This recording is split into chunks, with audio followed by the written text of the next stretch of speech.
দিনটা আসলে আমাদের জন্য খুবই পবিত্র একটা দিন।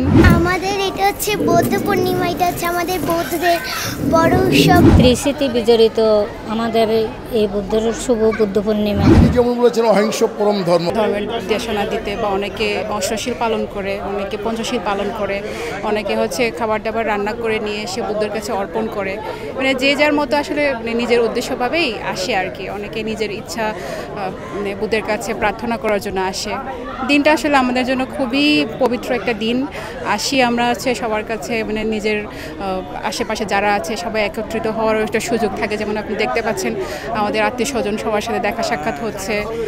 ওই আর কি, একটা ধর্মীয় দিনকে উদ্দেশ্য করে সবার সাথে একটু একত্রিত হওয়া আসা, মন্দিরে আসলে যেটা মানসিক শান্তি লাভের জন্য আসা, এইটাই। আগামী দিনে তো প্রত্যাশা হচ্ছে সবাই ভালো থাকুক। সবাই বলতে পশু পাখি থেকে শুরু করে আমাদের তো বুদ্ধ ধর্মে একটাই দেশনা আছে, আসলে সবাই শান্তিতে থাকুক। সেটা সবাই বলতে মানুষও হতে পারে, জীবজন্তু থেকে শুরু করে সবাই ভালো থাকুক। সারা জীবন যেন এভাবে বুদ্ধের সেবা করে যেতে পারি সব সময়। আজকে বুদ্ধের ত্রিশিতি বিজড়িত আমাদের এই বুদ্ধের শুভ বুদ্ধ পূর্ণিমা। বুদ্ধের জন্ম, বুদ্ধত্ব লাভ, বুদ্ধ মহাপরিনির্বাণ প্রাপ্ত। এই জন্য আমাদের এটা অনেক বড়।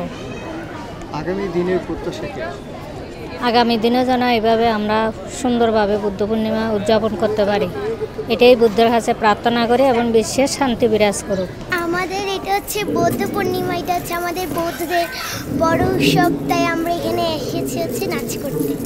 তোমাদের নাচ হয়ে গেছে? হ্যাঁ, হয়ে গেছে। তোমাদের আর কোনো বন্ধুরা নাচতে আসেনি? হ্যাঁ, আমাদের এসেছে।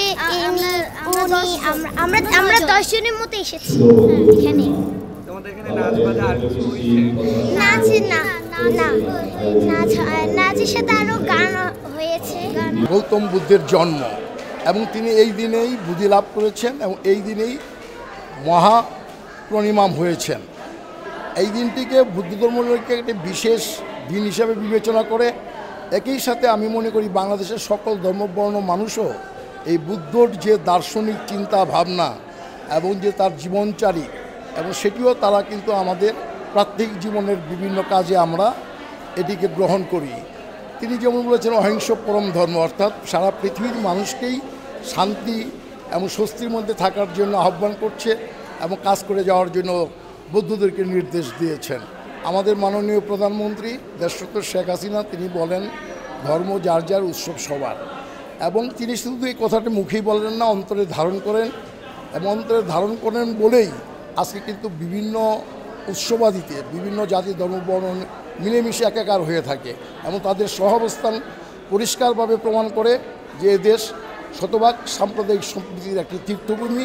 এটি আমাদের ইতিহাসের অলঙ্কার এবং আমরা অহংকার করার মতো একটা বিষয়। সেটি হচ্ছে যখন সন্ধ্যায় মসজিদে আজানের ধ্বনি শুনতে পাওয়া যায়, মন্দিরে কিন্তু ঘণ্টার ধ্বনি এবং বিভিন্ন মন্দিরে ত্রিপিটক পাঠ, বুদ্ধ বাণীর কথা শুনতে পাই। এটি হচ্ছে আমাদের মূল বক্তব্য। এবং মহামতি বৌদ্ধ বলেছিলেন যে অহিংস পরম ধর্ম, আমরা হিংসাহীন জীবন পালন করতে চাই। আমরা বাংলাদেশের জন্য সকলকে মৈত্রীময় শুভেচ্ছা, একই সাথে দেশের সমৃদ্ধ কামনা করি। মাননীয় প্রধানমন্ত্রী দেশরত্ন শেখ হাসিনা যেন তার যে উন্নয়ন কর্মকাণ্ডে আমরা শরিক থাকতে পারি সকলে, এটি হচ্ছে আমাদের আজকের দিনের মূল বক্তব্য।